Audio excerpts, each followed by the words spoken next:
અને ચૂંટણી ના કરવી હોય તો પરિણામ આપી દો.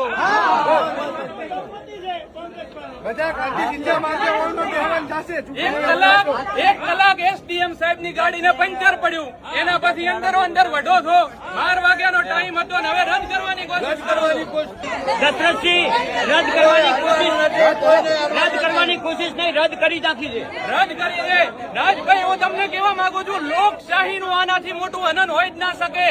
અત્યારે અહીંયા કોંગ્રેસના કર્મઠ કાર્યકર્તાઓ ઉભા છે. પહેલા એસડીએમ સાહેબે એવું કીધું કે ગાડીને પંચર છે. ટીડીઓ સાહેબે આધિકારિક સૂચના અમને આપી કે એસડીએમ સાહેબની ગાડીને પંચર છે. પંચર કઢાઈને 12 વાગ્યામાં પહોંચ્યા.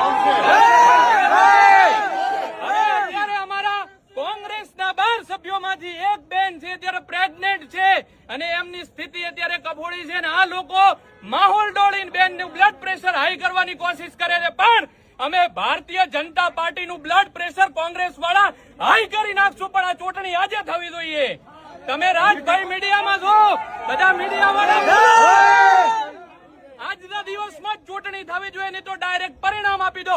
ભારતીય જનતા પાર્ટીના 10 સભ્યો છે, અમારા 12 સભ્યો છે. 10 સભ્યો વોકઆઉટ કરે એટલે શું ચૂંટણી રદ થઈ જાય?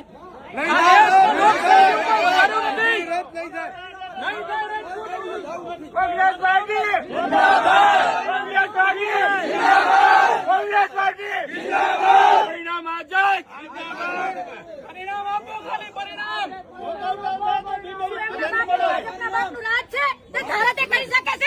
દેખાતું નહીં આજ બેન ની પ્રેગ્નન્સી છે, કારણ કે આટલી વસ્તીનું કોઈ એને વિશ્વાસ નથી આવતો.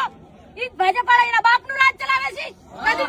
અમારા કોંગ્રેસના જે સદસ્ય છે એ બેનની પ્રેગ્નન્સીની ડેટ 16 તારીખ હતી ને આજે કઈ તારીખ છે? 25 તારીખ છે.